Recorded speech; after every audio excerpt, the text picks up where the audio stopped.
So, Cackling Harris finally announced her VP running mate, and at her last rally, she said this.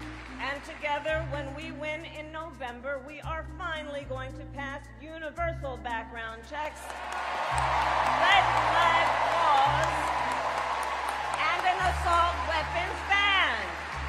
So, Tim is a hunter and a gun owner who believes, as the majority of gun owners do, that we need reasonable gun safety laws in America. So as governor, he expanded background checks and increased penalties for illegal firearm sales.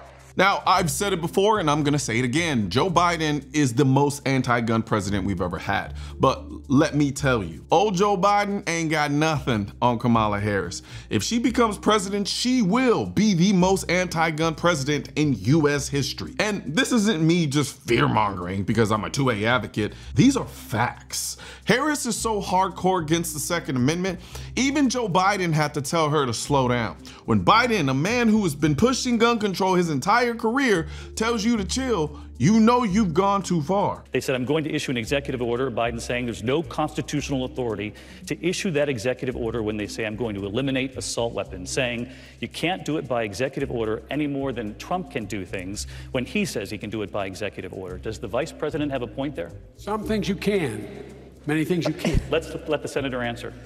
Well, I mean, I would just say, hey, Joe, instead of saying no, we can't, let's say yes, we can.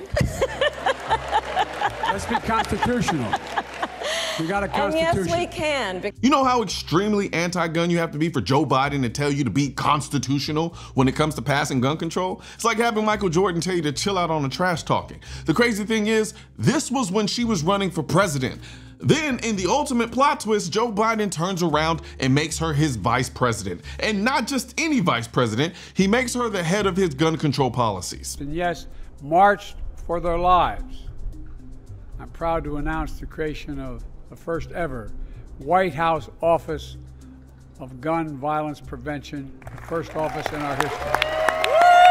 It will drive and coordinate a government and a nationwide effort to reduce gun violence in America, and will be overseen by an incredible vice president. This just goes to show you that these Democrat politicians know their gun control laws are unconstitutional. They just think they can hide behind the whole, this is to save lives and keep people safe nonsense. During the 2020 presidential campaign, Harris ran so far to the left on gun control, she nearly fell off the damn map. While both she and Biden supported an assault weapon ban, Harris wanted to force gun owners to sell any firearm she didn't like back to the government. She even vowed to use executive orders to push this through if Congress didn't play ball. Do you believe in the mandatory buyback of quote-unquote assault weapons? And whether or not you do, how does that idea not go against fundamentally the Second Amendment? Great question. I do believe that we need to do buyback. I'll tell you, when elected president, if the United States Congress continues to fail to have the courage to do something about this, I'm prepared to take executive action and put in place a ban on the importation of assault weapons into our country.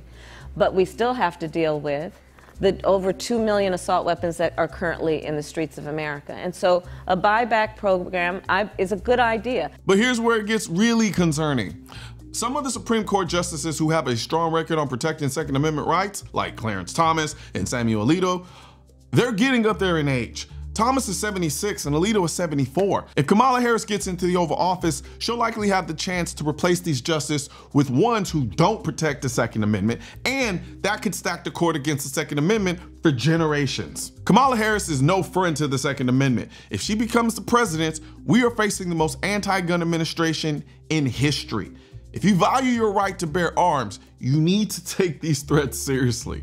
But even if she doesn't become president, that's not gonna stop the anti-2A groups or the anti-gun politicians from trying to ban assault weapons, or what they call assault weapons, which are really AR-15s. But as we all know, the AR-15 is absolutely protected by the Second Amendment, but they'll try to tell you otherwise, which is why I designed the Second Amendment protects the AR-15 hat, shirts, and drinkware that's available right now at shop.mrcolion.noir.com. As you can see right here, you have the silhouette of an AR-15, but then within that silhouette, which spells out exactly what the Second Amendment says, and that it is actually protecting not only your right to bear arms, but also the AR-15. So hit the link in the description section of this video and grab your Second Amendment Does Protect the AR-15 merch today. Politicians and tech giants don't want gun content to be recommended to you, and we're all fighting this culture war together. Now, you can help do your part by liking, commenting, subscribing to the channel, but most importantly, sharing this video with at least one person. Together, we can stop the suppression of our 2A rights. And don't forget to click the link in the description section of this video for the products that I mentioned in this video.